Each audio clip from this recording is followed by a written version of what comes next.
Hi guys, how you going? My name's Andrew from Project Remarkable. I am a hiker, climber, adventurer, and a sales and performance business coach. So, why am I coming to you today on this glorious day for my wonderful YouTube channel from my deck with my plant wall behind me? That is my cat tree. What I wanted to talk about today is sales process, sales strategy, and modern sales actions. You see, I work on a principle of three core, that is not the number three, that's the number four, but I work on a principle of three core actions. One is for selling, you need mind. Your mind is the first principle. Two is the profit systems that you require to move your business forward. And three is the body, right? Sales is a three-phase system. You have to have your mind and your body as part of your selling system. Because if you aren't taking care of your mind and you aren't taking care of your body, then you can't effectively sell. So we can implement sales processes, sales systems, sales actions, all we like, but without mind and body, you can't sell, right? Because you have to have the right mindset and you have to have that vitality, that energy, that zest for life to be able to sell effectively, right? Why am I sitting here though in just, exercise top, a hat, and on my deck? Because I call myself the sales adventure coach. Why? As I said, I'm a hiker, a climber, adventurer, and my clients also end up coming hiking and potentially climbing and go on some adventures, because I believe adventure has a lot to teach us about selling and about business and about life and about, how to be more resilient and how to be more disciplined and how to move forward. But that's not what today's about. Today is about modern sales tactics, modern sales actions, and we're going to cover a fair bit today. We're going to cover sales process, sales strategy, and sales actions. Now, I'm going to try and keep this to a 10 to 15 minute time frame. We'll see how we go. So, let's start with the first one, sales processes. Well, the reason I start with sales process, because I think every single business that starts very often spends the first couple of years of its life just winging it in terms of sales. They get so excited. The business owner is just gung-ho and they're running forward at 1,000,000,000 miles an hour, just trying to get everybody. And, some people have really great soft skills and, they start building their business and they go from a $1,000 business to $2,000 a month to $10,000 a month to $20,000 a month. And then you talk to them and they go, well, I've got $20,000 a month coming in some months, and then some months I've got $5,000 a month, because it's feast and famine. There's no consistency. And you talk to other people and they've got I've got lots of money coming in revenue wise, but my profit is rubbish because I've focused so highly on these expenses, but I haven't focused on what packages am I actually selling and how profitable to me is that actually? Because part of sales process development is developing the right packages for your model, for your system that drives profit and revenue and consistency into your business. So sales process is actually probably the single most important thing for a startup business owner to be doing, but the majority don't actually do it. Now, some make it without it, but a lot of others end up, and I mean a vast majority of people end up stuck in that $1,000 to $3,000 a month range, where their business is just a side hustle really, because they can't get it off the ground, because they can't generate consistency, and they can't build a system where their clients or where their potential customers are coming to them consistently, or if they are coming to them consistently, they can't build a system where they can close that deal consistently. And that's what's really important. And that's the whole purpose of the sales process, right? A sales process has three major things. Firstly, it has to be simple. Simple to run and simple to understand. Because if it's not, then your customer's not going to buy it. They say simplicity sells, right? The confused mind doesn't buy. It's really that simple. So it has to be simple. Two, it has to be consistent.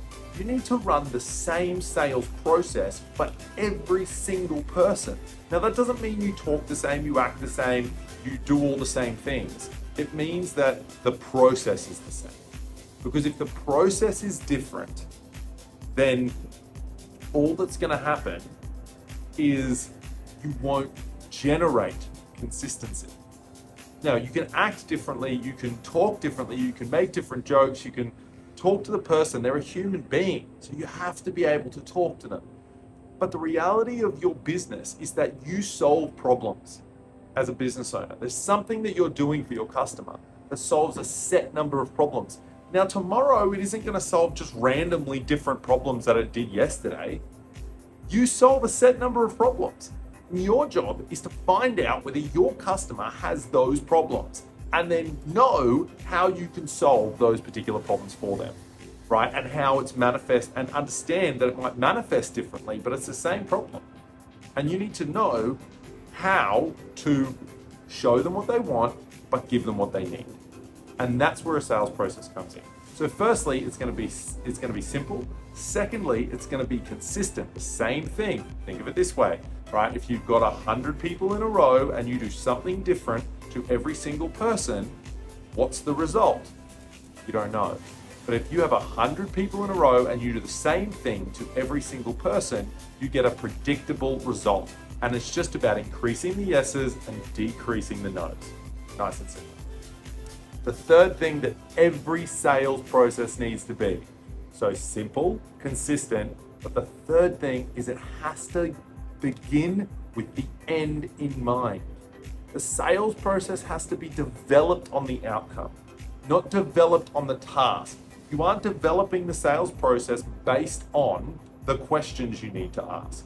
You're developing the sales process based on the ultimate outcome for the client. What is the ultimate outcome for the client? Where are you trying to get them to? And what are the problems we're trying to solve? And let's ask questions based on that, right? So they're the three things around sales process. That's how, effectively, in simple terms, you would develop a sales process. So that's one aspect of the three-part system that is selling, right? The second thing is a sales strategy. Every business needs to have a sales strategy, and this one, I have to say, is the thing that drives me the most wild. Why? Because people that have been in business for 2 years, 10 years, 20 years, I talk to them sometimes and I go through numbers, sales strategy numbers. You know, things like how long does it take you to get a client? You know, your client acquisition period. How long do you keep a client? What's your attrition rate for those clients? Things like this. And they go, I've never heard of those numbers before. I don't understand. What do you mean? I don't know those numbers. I'm not tracking those numbers. And then I'm like, okay, well, let's simplify it a little bit. Let's go to leads. Let's look at, okay, how many leads are coming in right now? And they go, oh, I think it's about this. Let me go to 5 different places to find out. Okay, what's your conversion rate? They're like, oh, it's about 70%. I'm like, okay, so if 10 people walked in the door right now, you would get 7 of them. And they go, oh, hang on, maybe not. Maybe I'll get something like 4.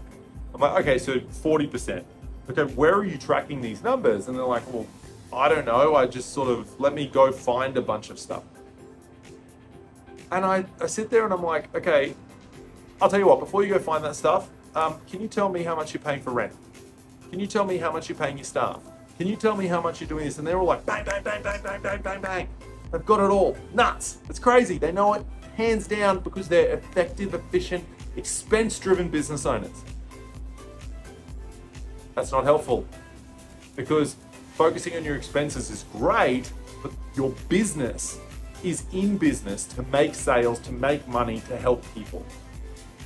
If you aren't focused on the bringing clients in part and you're only focused on the how much am I spending part, you're not going to bring clients in. You have to know your numbers. You need to know your numbers from a expense point of view, and you absolutely need to know your numbers from a sales point of view. Leads, meetings, sales. Just for 3 simple numbers to keep track of, guys. How many leads are you getting? How many of those are converting into meetings, and how many of those meetings are converting into sales?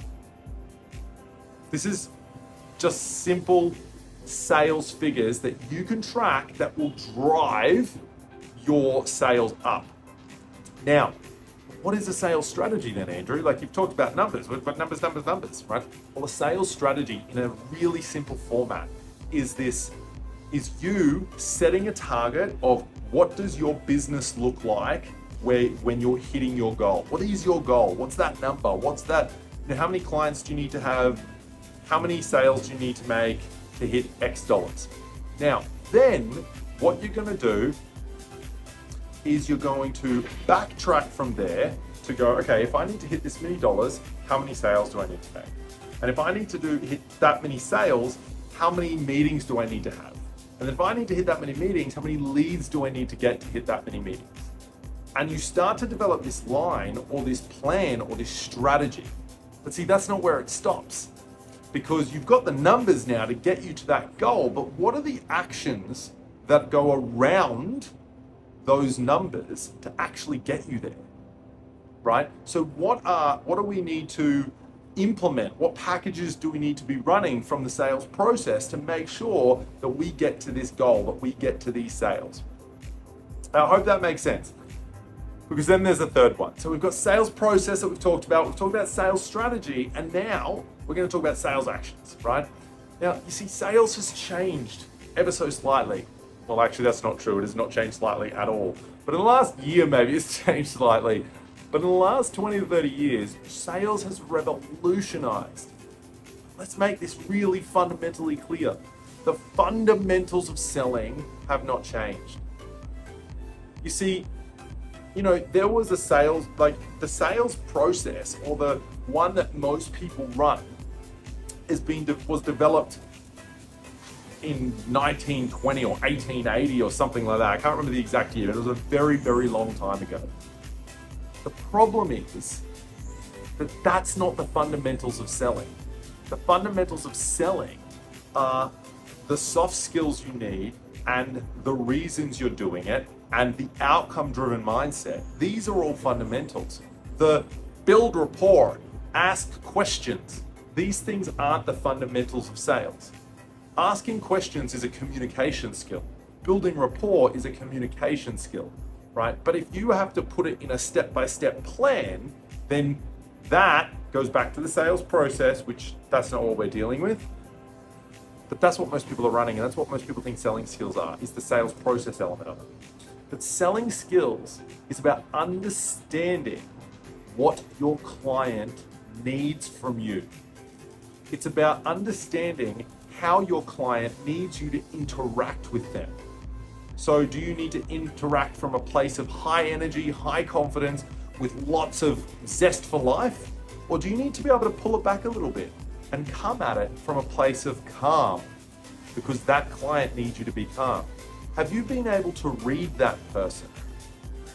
Right? Because your job as a sales professional, as a business professional, as someone who is serving the world, your entire job is to make sure that your brand and you give off the vibe and the energy that is going to get you to your business goals. So you want to make sure that the client is left with goodwill for you, that the client is like, wow, that person was caring, that person was conscientious, that person actually wanted to help me. Because let me make this clear, in the 1980s, 1970s, 1960s, it was all logic-based selling. Buy this feature, buy this feature, buy this feature. And then as we moved forward, there was a little bit more feature and benefits. All right, well, this feature has this benefit, right? But it was like, you need this. Let me tell you why. But we've transitioned from needs-based selling or needs-based purchasing to wants-based purchasing. And because people are purchasing based on wants and desires, including in business, it is very rare that someone is purchasing solely from a logic-based mindset, maybe in a tender process. But a lot of people are buying emotion, desire, and want. So if that's the buying frame that they are in, then we need to be selling from a place of emotion and conscientiousness and caring, because people don't care how much you know until they know how much you care.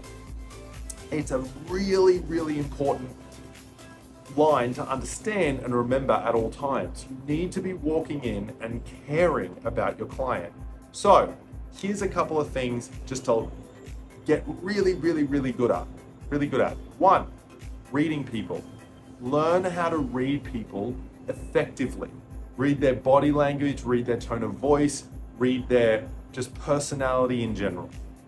Number two, get really effective at body language yourself, so you are in control of how you're being perceived. Because if you aren't in control of how you're being perceived, then you could be saying anything to anyone without even knowing, because 90% of what you're saying isn't actually coming out your mouth. It's either your body language or your tone of voice. It's not the words you're using. And number three is get good at your tone of voice. Get good at managing how you're speaking, so you're not just monotonous, but also you don't sound really aggressive or really sarcastic, or you can be in control of that.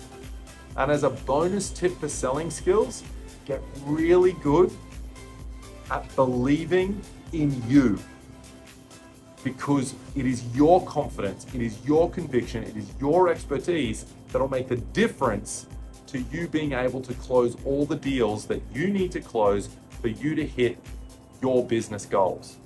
Guys, thank you so much for jumping on this video. Andrew from Project Remarkable.